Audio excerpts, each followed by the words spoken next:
Ah, there we go. All right, so what's up everybody? GrimmGreen back here today. That is not a clickbaity title. The Caliburn pod system did fail the travel test that I had for it, that I put all my pod systems through this travel test, and unfortunately the Caliburn did really fail miserably. But I also want to say that even though the Caliburn did fail this test pretty miserably, I don't dislike the Caliburn. The Caliburn pod is still a phenomenal vape. It's a phenomenal pod systems, and in spite of it failing this test, I still really enjoy it and would still recommend this to anybody looking for a good refillable pod, and especially any like curious smokers out there. The Caliburn is a top-notch pod system. But it failed the test. It failed the travel test. And in addition to talking about how the Caliburn failed the travel test, I did kind of want to show you guys how I pack when I fly. Whether that's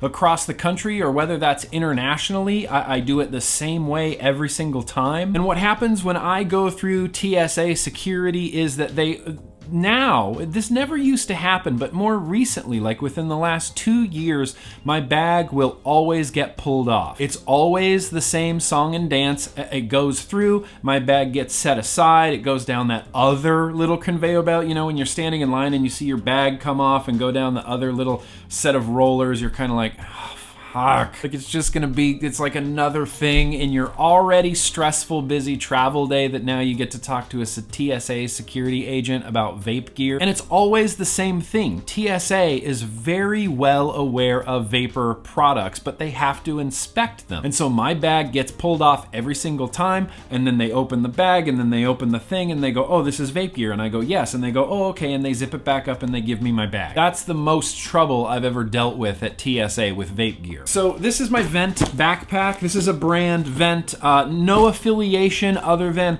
I have been talking with Vent bags recently about maybe doing something cool and GrimmGreeny for some Vent bags, because I worship this backpack. This has become my supreme, ultimate, amazing, awesomeness, amazing travel backpack. There's places for my laptop, there's places for my iPad, and more importantly, there's places for all of my vape gear. And places for my chapstick. So besides this Vent bag, one of the other things that I use for traveling for all of my vape gear, and I don't even know if these are made anymore, but a long time ago, CJ, Vaping Monkey, Viral Monkey now, CJ, one of the organizers of the ECC Expo, he used to run Vapor Venue, he used to have the Vaping Monkey brand, he made these monkey bags. That's what he called them, monkey bags. At least I think they were called monkey bags. It's been years. I don't even know what these are called anymore, and I'm pretty sure they're not for sale anymore. But this thing is what I have used to travel with my vape gear for years and years and years. But the way that this works is it's just a 2-zippered little chamber here. Batteries go in here. Batteries always go in a case. I have this big like Pelican style case that was a gift from one of my subscribers, and I can fit like 6 18650s in here. I can fit like 4 21700s and then like an 18650 for like a mech maybe. Always carry your batteries in a plastic,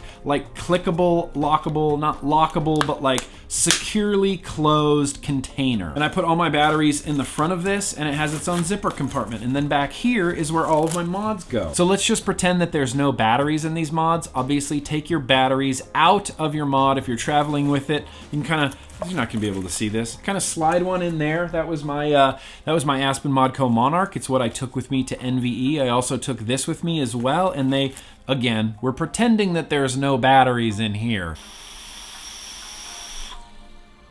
Still pretending there's no batteries in here. And these two mods kind of fit almost perfectly, like side by side next to each other. Can you even see that? There's just this little pouch with a little piece of Velcro, and the two mods sit in there perfectly. And then you can zip this up, and this goes in my backpack. I kind of just throw it in here right at the bottom of this big pouch. And of course, whenever you're traveling with liquids on a flight, because of TSA regulations, they all have to be in a little plastic Ziploc bag. And I feel like this is the part that most people get really confused about. It's like the liquid and the batteries. Batteries go in a case, liquid goes in a baggie. Then all you have to do is take this Ziploc bag out of your backpack, throw it in the tray. TSA, as long as it's liquid in a bag, you'll be good to go. And then I like to pack a few pod systems just to take with me while I travel. Pod systems aren't something that I generally use really like heavily throughout the day. Like if I'm at home, no pod systems are getting used. I'm generally like a Clouds Bro Clouds, lung inhale, you know, drippers type of vapor, and that's how I like to vape. So when I'm at home, that's how I like to vape, but when I'm traveling, I take pod systems with me just because you never know when you're gonna have the opportunity to vape somewhere. And I don't mean doing anything illegally. I mean, when you get out of the airport and you can walk a few 20 feet from the door, you can just pull out a little pod system and be very satisfied by it. And traveling with pod systems has always been something that I do, and I like to take new pod systems with me when I travel, and I was really looking forward to trying that Caliburn pod while I was at NVE. And so all I ever do with pod systems when I travel with them is same thing. They go in a Ziploc bag. I throw the whole thing in there, the battery with the pod attached. I'll throw some extra pods in there, maybe a second pod system. Sometimes I'll take like 2 or 3 with me. And when I flew 2 weeks ago to NVE, I put the Caliburn in this pod system baggie. I made sure that it was turned off, I left the pod attached, and I just threw it in the bag. And this is kind of a test that I put pod systems through to see if I can travel with them.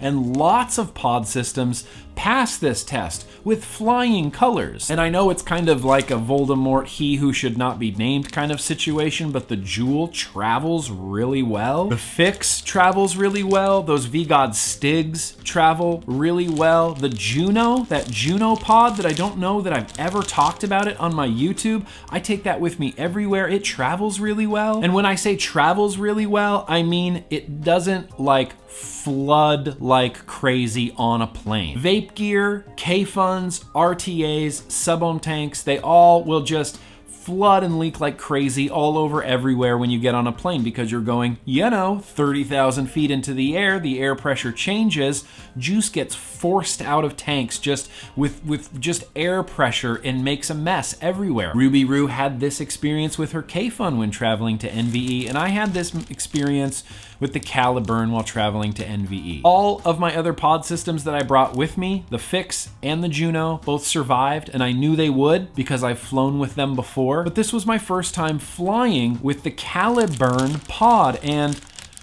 it didn't survive. It didn't pass the test. It just leaked and flooded and leaked all over the place, everywhere. Thankfully, it was, in a Ziploc bag, but the contents, the inside of this Ziploc bag was just, it was almost like I opened the Ziploc bag and I took a bottle of juice and I just went blip, just one big blip, like just for seasoning, Liquid everywhere. Liquid all over everything, all over the batteries, all over the pods, all over the bag. I was the most bummed to learn that the Caliburn pod, unless it's empty, is not going to travel well. And to me, that's kind of a pretty big con. That severely limits how often I can use the Caliburn pod system. But as I said earlier at the beginning of this video, in spite of that, in spite of the fact that it didn't pass the travel test, I still love this vape. It's still such a good vape. And I know I've already done a video for the Caliburn pod system, and despite the fact that I can't travel with it, the Caliburn pod system is still my absolute favorite refillable pod. The vape quality I get from it is insane. It is head and shoulders above other refillable pod vapes, in my opinion. As Pierce from Community would say, it is streets ahead. That's what I got for today, everybody. I think that's where we're gonna end this video. That's how I pack my vape gear to travel. And now that I have a vaping bogan pin on this vent bag, I think I'm gonna have a lot more smooth sailing. The vaping bogan pin just brings me good karma. And unfortunately, the Caliburn did fail my travel test, but in spite of that, I still love it. Anyway, that's what I got for today, everybody. Thank you so much for watching. And as always, just not when you're traveling, I guess, let's keep on vaping.